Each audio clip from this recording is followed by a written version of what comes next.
Frank.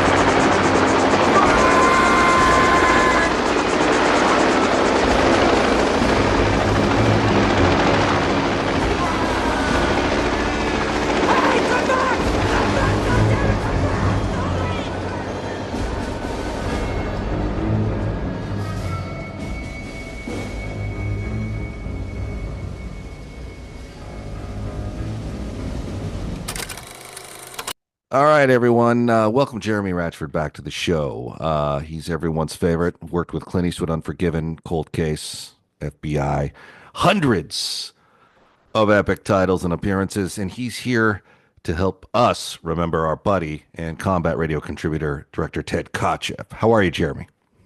I'm doing good. We're talking a bit about Uncommon Valor, which is another personal favorite of mine that Ted Kotcheff also directed. Again, passed away this week. And it's sad. It's sad that he's gone. It's sad that he's no longer with us. But he did give us some great work. Yeah. Oh yeah, Uncommon Valley, and that's one of the ones too where he got performances out of people. Yeah, that is a great You know who?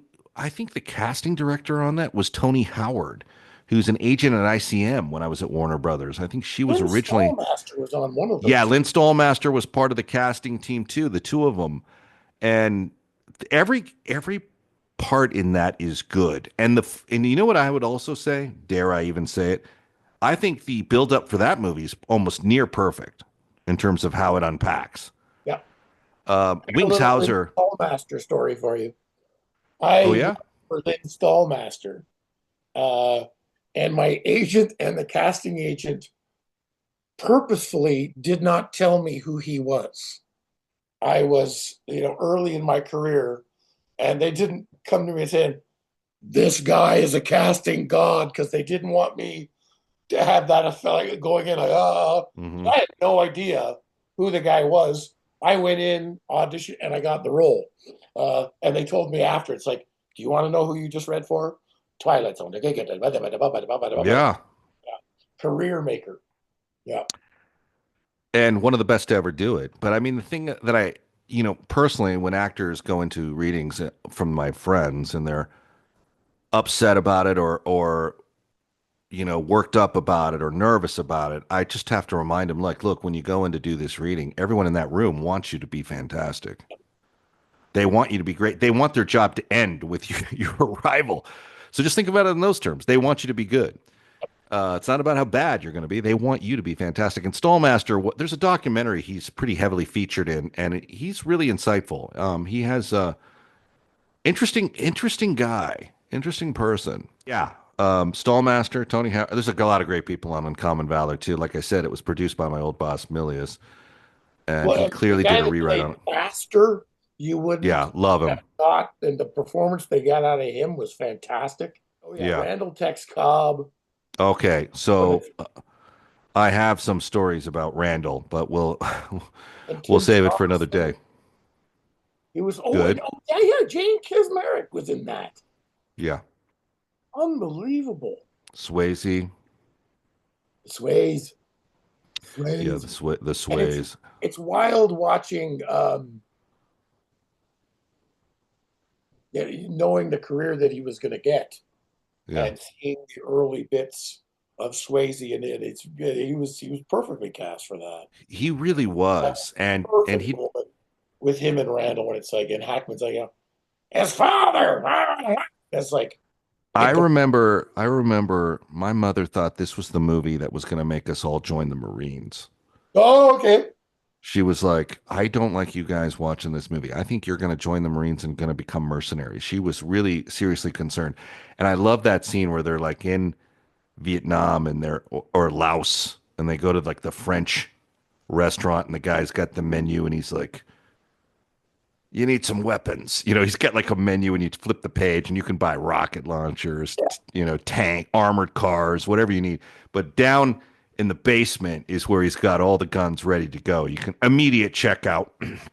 He's got like World War II era Thompsons or something. And he's like, it's 5,000 for the whole lot. Because, you know, their weapons get seized. They go to the, like the, They get fucked by the CIA. yeah, they go to like are they in Vietnam at that point or are they going in through Thailand or something? Uh, But they're everything gets impounded. And there's that great moment where he's like, I don't want to lock an old soldier like you up in jail, but if you're coming down here to start a war, and I get it. That's what's so awesome about it is every step of the way, Hackman's met with the bureaucracy. yeah. And they're like, you know, the senators don't want to talk to him and like, call my office. It's like, fuck, you know, he's like, you know, they don't want to talk to him and he's getting the runaround, but his military buddies are sliding him information and he's able to piece it together. And he suddenly finally, he's able to pinpoint a target area. And he's like, okay, we're going in. Now I'm going to get his old unit together to do it. And this was still plausible. Like those guys were still young enough to be like, all right. So you have your demolition guy. Great bridge explosion in this, by the way.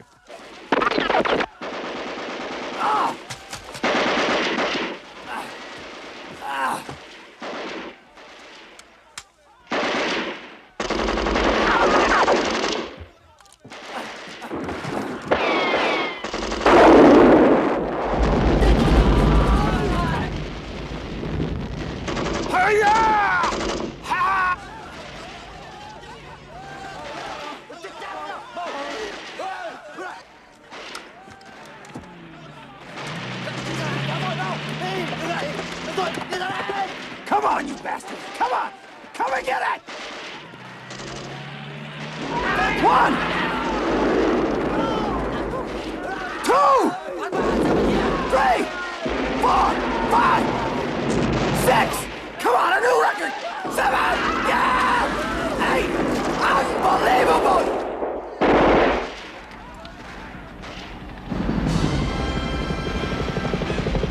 Come on, you guys, we can get him out of here, come on!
And he I mean, there's does. only I always remembered his his hey, you're gonna go here, and yeah, I'm gonna hit you with this. Oh, then you're gonna roll over here, number two. And then right. it takes you through it, and then you see them do that, and it's the perfect setup too, right? We've got everything planned, Yeah, and now we've lost everything, and we're on our own. right, right. And that's what you need in a movie like this, right? You need it to come off the rails so you can put it back on. But Yeah, all those guys were really, I mean, even Tex Cobb, who I met, has a very strong delivery in yeah, this. I think he's really convincing, you know, the grenade around his neck. I need murder. And then I love the Robert Stack character who's basically financing it. Like he's bought the training area, he's given him all the money. He's an oil company executive, so and he's got the because his son funds. is over there. Yeah, yeah. And he's got the motivation. And then, you know, but I remember Ted Kotcheff told me that they had to do that scene, and I think it was a scene, another scene Milius wrote, I would suspect, where Hackman talks about you're bankrupt because you lost. The world, America thinks you lost. Gentlemen,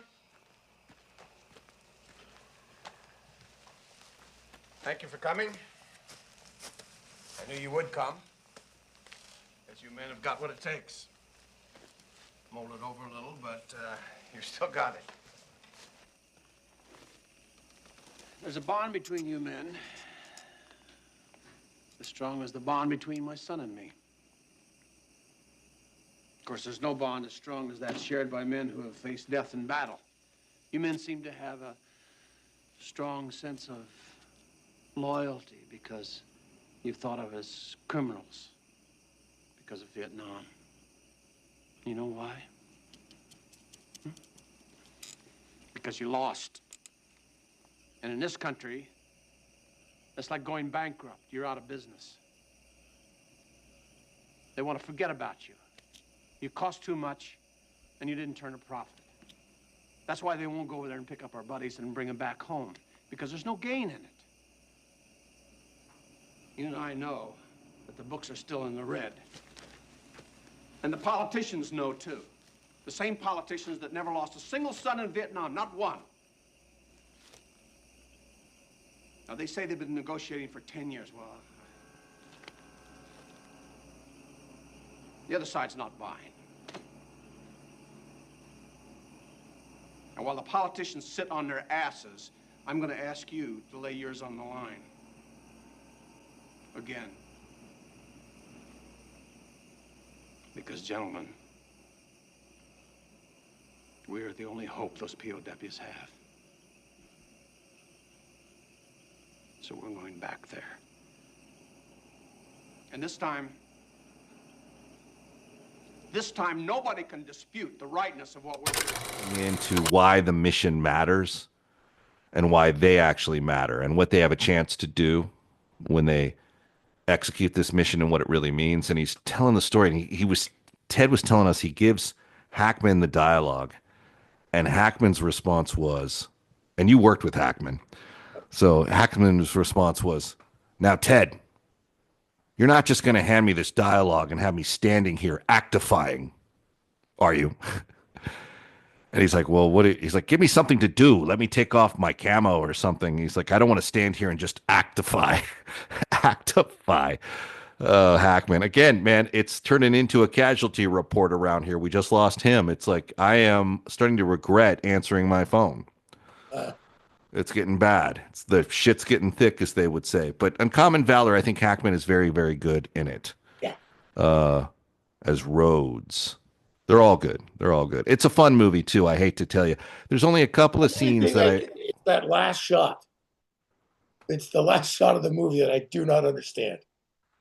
Stack gets his kid back, and we've had, the guys that sacrificed and all that stuff. And then Hackman walks across to his wife, and they just look at each other. Yeah, because she's proud that he did it not for their son, but for the ones who could come home. And then, boom, cut to a song. Again, you have another one of those 80s song deliveries with the credits. Very in tune with the previous movie we were talking about, What First pissed Blood. me off, I was watching it on whatever Flooby Tooby Booby, and they cut the screen goes into the little corner, so you can't read the credits, and the sound went, they were advertising something else, and that's when I went, want to write to these people, hey, some of us like to watch the credits. I always watch the credits on these movies. For one, I'm looking for people I know and what their contributions were, but I just like seeing who did the work. Yep. But I'll tell you this too. Wings Hauser originally came up with the idea for this. Wings Hauser worked with Brian Trenchard Smith, another director who's done the show quite a bit. And we were talking about this because Wings was in Firebase Gloria, but supposedly, when Milius took this script over and rewrote it, Wing who just died too. He just died like last month. Wing supposedly cursed John Milius's name until the day he died about how this was a missed opportunity. I think Wings wanted to star in it, and Wings was a decent actor. Also worked with my buddy Michael Lang on The Last Precinct. So he had written it. Milius did the rewrite, but I will tell you, the beginning of this movie, not just with the reconnaissance team trying to get aboard the choppers and they're blowing up and that's a good setup. The sincerity of when Hackman and his wife, and he's in his uniform and he's watching The War Is Now Over, they've shown that his son has been reported missing in action, and they're watching the POWs come back. And he has dreams of his son at like 6 and 7 years old, afraid of the lightning.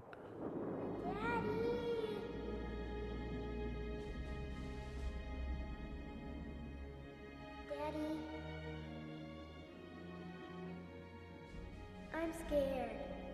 Can I sleep with you tonight?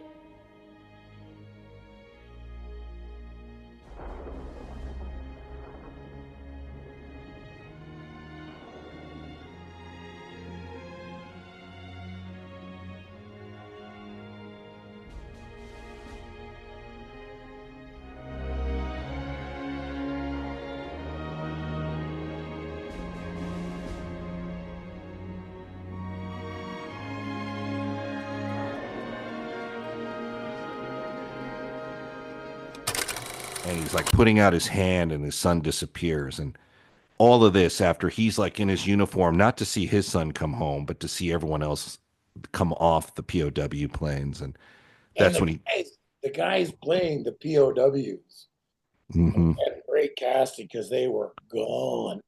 yeah, they were good. And I remember back then seeing seeing some of the Vietnam movies, how crazy I was like,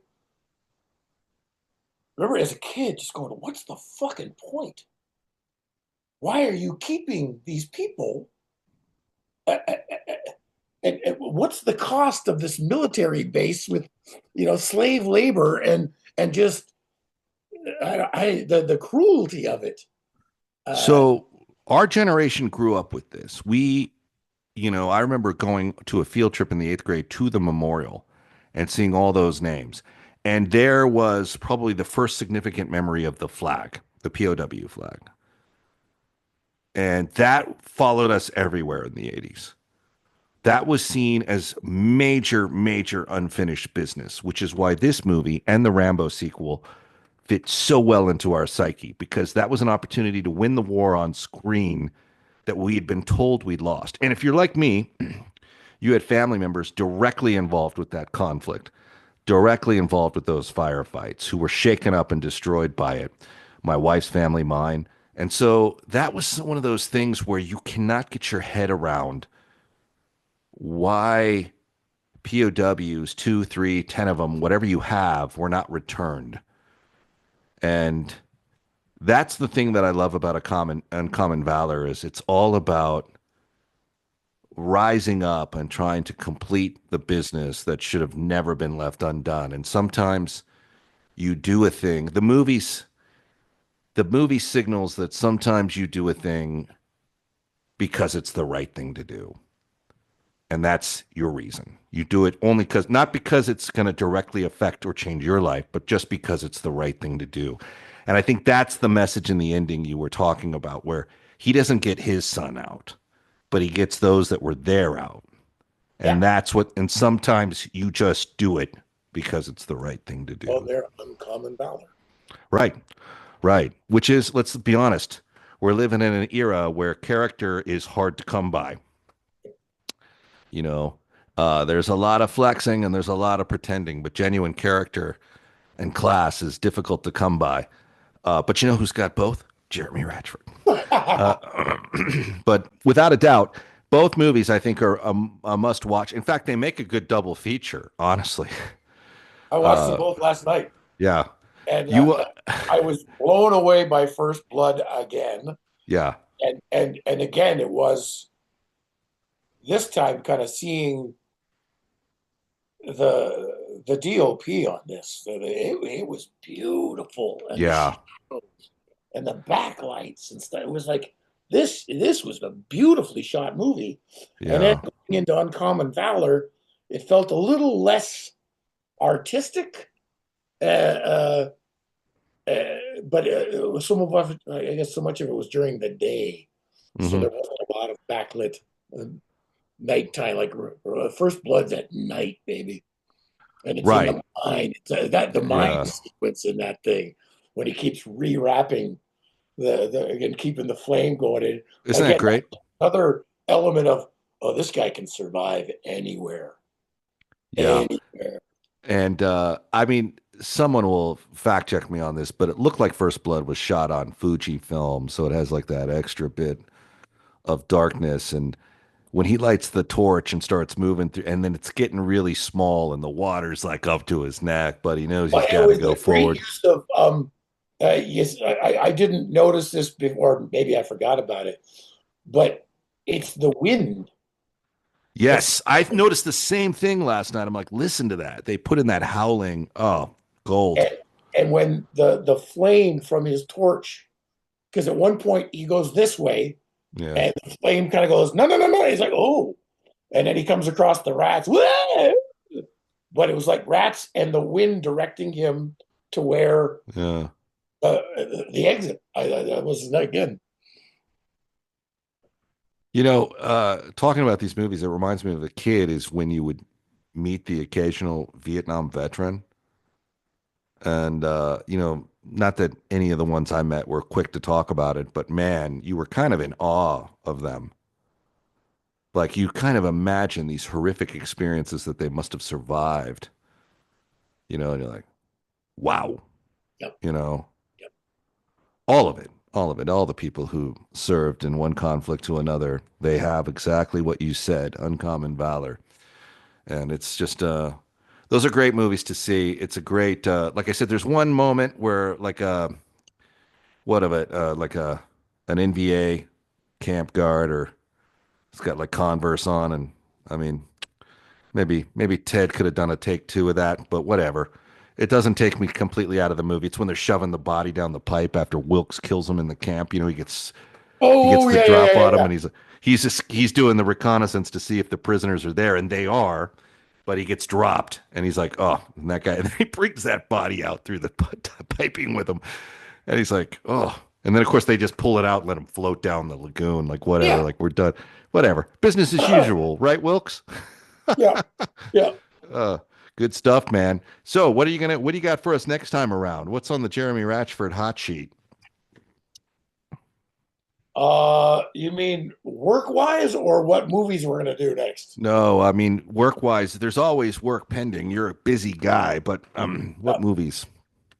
Uh, We should put it out for suggestions, actually. yeah. Maybe we do that. Recommend something, but the trick is we don't look at these films with an attempt to be clever or sound like we're, you know, superior to these movies. We watch these movies with a genuine sort of like enthusiasm to see them again. Some of I these are really fun. remember talking to you. I think we were doing combat radio. Hmm. And it was a double feature, and I think the second one was Breaker Breaker, and it was the first time I saw a Chuck Norris, film. Right. You said, "Well, what was the other one?" And I said, "Didn't matter. We were at the movies Yeah, it didn't. for $2 that day. We got a double feature, and it didn't matter. Like we weren't going, oh, we should see this one. It's like we went to the movies every chance we got." Do you remember those days before we were all so cynical and it was about just whatever happens here, I hope it's fantastic. Yeah.